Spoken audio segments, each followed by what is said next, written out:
For those who do want families in the future, how can fertility awareness now help them to be readier for when the time comes than taking hormonal contraceptives for years? And what do you think about how that could provide greater informed consent to not be surprised later if they have trouble conceiving? Yeah, I think that this is a really important message because my version of feminism allows you to opt not to have children when you're not ready, but it would also allow you to have children when you do and really emphasize that part of it as well. So not, sacrificing one for the other. Many women aren't aware that when you are taking hormonal contraceptives, there is a transition period that your body goes through when you come off of them. And so it's well known and well documented that during, it can take anywhere from 9 to 12 cycles for before post pill. So if you've taken hormonal contraceptives for 2 years or more, particularly the combined the synthetic estrogen progestin containing contraceptives, as well as the progestin containing IUD or all of the varieties. But it can take anywhere from 9 to 12 cycles post contraceptives before your cycles fully normalize in all areas. So that includes the length, your period, it includes your cervical fluid, it includes the second part of your cycle, the post-ovulatory or luteal phase. It needs to be long enough, and you need to produce sufficient progesterone in order to maintain a pregnancy. So there's no evidence really to say that, okay, the pill causes fertility problems, but there are two big challenges. One is that, like I said, there's this transition period. So women coming off of contraceptives, again, the research shows that it can take longer for conception to happen. The average healthy person, average healthy couple, on average has about a 25% chance of conception per cycle. So on average, that means it takes about 4 cycles to conceive. So immediately following contraceptive use, that doubles for combined synthetic estrogen progestin containing contraceptives. So on average, it can take 8 months or more to conceive. And so given that we have all grown up in a world that tells us that we can get pregnant on the drop of a dime and that we will, and that we need to be, and I'm not saying that it's not true for a teenager, don't get me wrong, but we've been taught that pregnancy is a given and we need to be afraid of it, and you will get pregnant at any cost.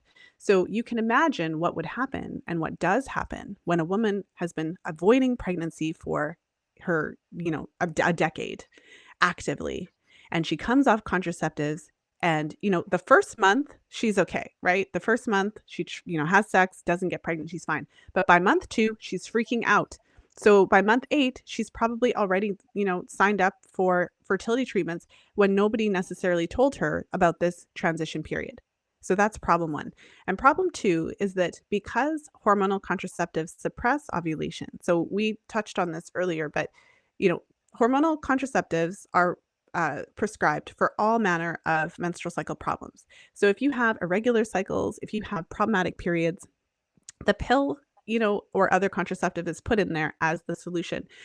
What can happen is because it's suppressing your cycle, you don't know what's going on. So the analogy I use in the fifth vital sign is, it's not really funny actually, but so, if you had a grease fire in your kitchen and your alarm is going off and you like pull out the battery and then you go back and sit down. Well, the grease fire is still going and you've taken off your alarm. So now it's just going to keep blazing.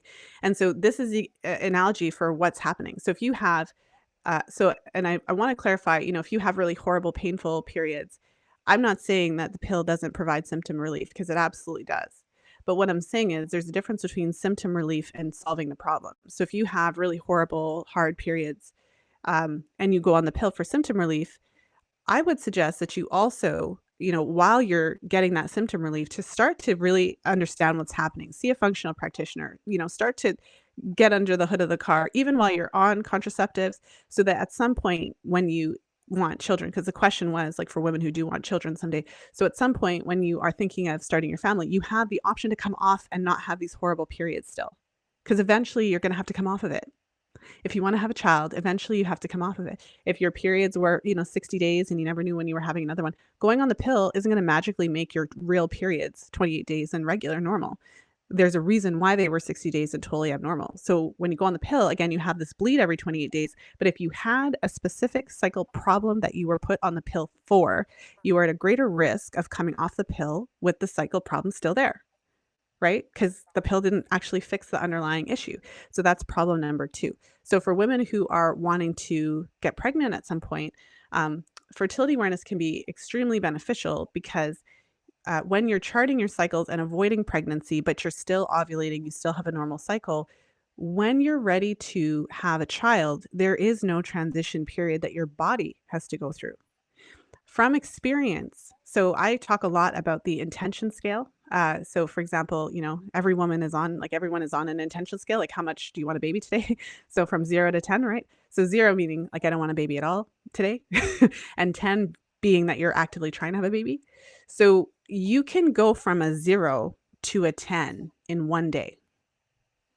Like for example, if you are waiting for, like many couples will have a date, like, okay, in June we're going to start trying. That might not necessarily be 0 to 10, but in June they're 10, and in May they weren't a 10. Many people want to wait until they get married or something like that. So it's like, I'm getting married in the fall. So you may be 0 right now, but the day after the wedding, you're a 10. And so the challenge with hormonal contraceptives is that you can emotionally switch from a 0 to a 10 in terms of your desire to have a child. But it can take months before your body can transition because you were taking something that was actively physically suppressing your ovulatory function and your normal reproductive capabilities. And so again, there's no research to show that this is permanent, but what I always say is that if you are planning to have a child, so you have this in your mind, you know that you want to have a child in a couple of years, it makes perfect sense to start thinking about your choice of birth control method. It makes sense if you have a time horizon, if you are planning ahead, to consider coming off of hormonal contraceptives. I say 18 months to 2 years before. I know that's a long time.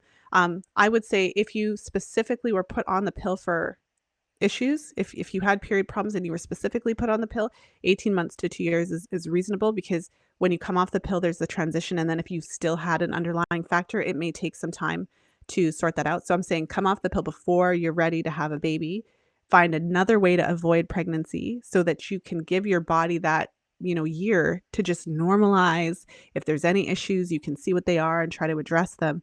And it's a lot less stressful to be addressing these issues when you are avoiding pregnancy than actively trying to get pregnant at the same time that you're dealing with this transition phase.